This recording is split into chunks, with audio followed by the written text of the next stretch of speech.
दोस्तों, live in relationship में आने से पहले आपको इन बातों को जान लेना चाहिए और ऐसे लोग जो आगे चलकर शादी करना चाहते हैं उनके लिए तो बहुत ही जरूरी है कि लिव इन रिलेशनशिप के बारे में जान ले। जी हाँ दोस्तों, आज के वीडियो में हम आपके लिए लेकर आए हैं लिव इन रिलेशनशिप से संबंधित भारतीय कानून के बारे में पूरी जानकारी।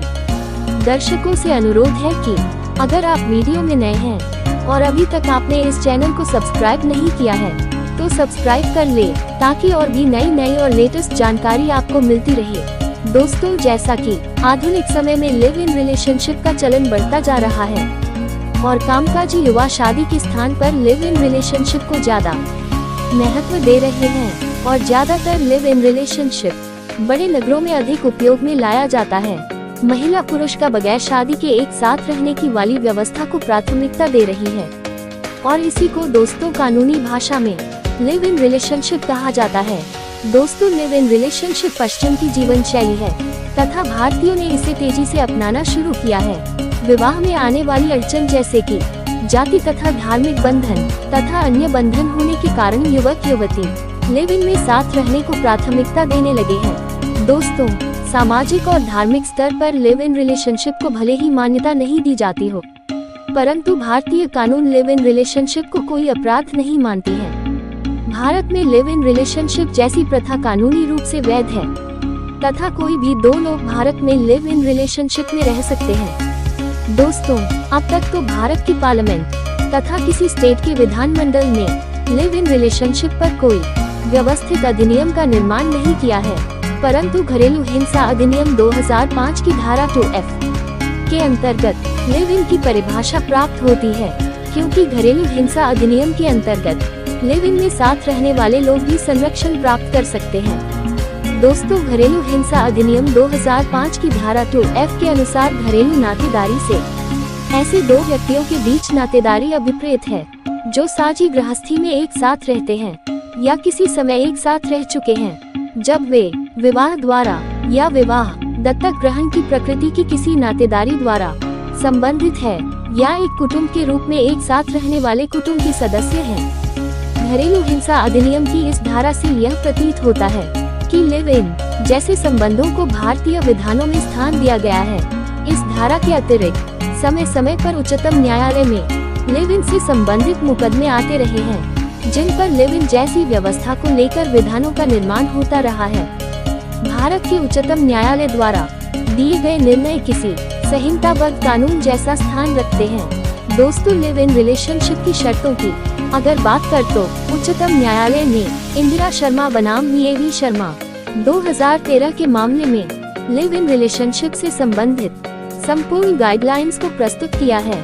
लिव इन व्यवस्था से संबंधित सभी प्रश्नों के उत्तर दे दिए गए हैं तथा उन शर्तों को तय किया है जिनके अधीन रहते हुए वैध लिव इन किया जा सकता है। दोस्तों, इस मामले में यह माना गया कि दो वयस्कता प्राप्त पक्षकार अपनी स्वेच्छा से पति पत्नी के रूप में एक साथ रह सकते हैं तथा संतान उत्पत्ति भी कर सकते हैं और इसके लिए किसी धार्मिक कर्मकांड किए जाए या फिर किसी वैध विवाह की कोई आवश्यकता भी नहीं है। इस प्रकार से दो लोगों का साथ में रहना कदापि अपराध नहीं माना जा सकता। और दोस्तों, लिव इन रिलेशनशिप में रहने वाली महिला पक्षकार की अगर बात करें तो ऐसी महिलाओं को भरण पोषण पाने का अधिकार भी होता है। दोस्तों, इस संबंध में चनमुनिया बनाम वीरेंद्र कुमार चनमुनिया के मामले में उच्चतम न्यायालय ने ये स्पष्ट करते हुए कहा है कि लिव इन की महिला पक्षकार लिव इन की पुरुष पक्षकार से दंड प्रक्रिया संहिता की धारा 125 के अंतर्गत भरण पोषण प्राप्त करने का अधिकार रखती है तथा माननीय उच्चतम न्यायालय कहा कि लिव इन रिलेशनशिप में रहने वाली महिला को ये कहकर भरण पोषण के अधिकार से वंचित नहीं किया जा सकता कि उसने कोई वैध विवाह नहीं किया था। इसलिए दोस्तों, माननीय उच्चतम न्यायालय द्वारा ये स्पष्ट रूप से कहा गया कि लिव इन रिलेशनशिप में रहने वाली महिला उस पुरुष से भरण पोषण पाने की हकदार होगी जिसके साथ वह लिव इन रिलेशनशिप में रह रही है। दोस्तों, सीधे तौर से यदि दोनों पक्षकार पति पत्नी की भांति एक साथ लिव इन जैसी व्यवस्था में रहे थे तो महिला पक्षकार पुरुष पक्षकार से दंड प्रक्रिया संहिता की धारा 125 के अंतर्गत भरण पोषण की मांग कर सकती है। और दोस्तों, लिव इन रिलेशनशिप से उत्पन्न हुई संतान को संपत्ति में उत्तराधिकार भी होगा। लिव इन की अवधि में साथ रहते हुए लिव इन के पक्षकारों में यदि कोई संतान उत्पन्न होती है तो इस प्रकार से उत्पन्न हुई संतान को पिता की संपत्ति में तथा माता की संपत्ति में और इन दोनों को विरासत में मिली हुई संपत्ति में उत्तराधिकार का अधिकार होगा, जिस प्रकार एक वैध विवाह से उत्पन्न हुई संतानों को होता है।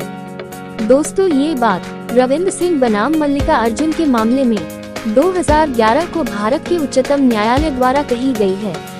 और दोस्तों, नंद कुमार बनाम स्टेट ऑफ केरला के मामले में ये कहा गया है कि यदि पुरुष की आयु विवाह के समय 21 वर्ष नहीं थी तथा वह पुरुष 18 वर्ष से अधिक का था तो ऐसी परिस्थिति में विवाह भले न हो पर लिव इन रिलेशनशिप माना जा सकता है।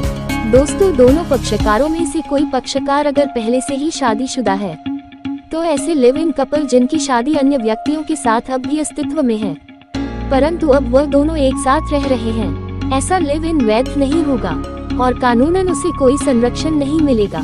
दोस्तों, अखिलेश बनाम उत्तर प्रदेश राज्य के मामले में रिट्सी नंबर 6681/2020 में इलाहाबाद हाईकोर्ट ने कहा है कि जब एक पुरुष और एक महिला अन्य व्यक्तियों के साथ उनके विवाह के अस्तित्व के दौरान कानूनी तौर पर अन्य व्यक्तियों के साथ उनका विवाह खत्म न हुआ हो तब एक साथ लिव इन रिलेशनशिप में रहते हैं तो वे कानून के तहत किसी भी संरक्षण के हकदार नहीं होंगे।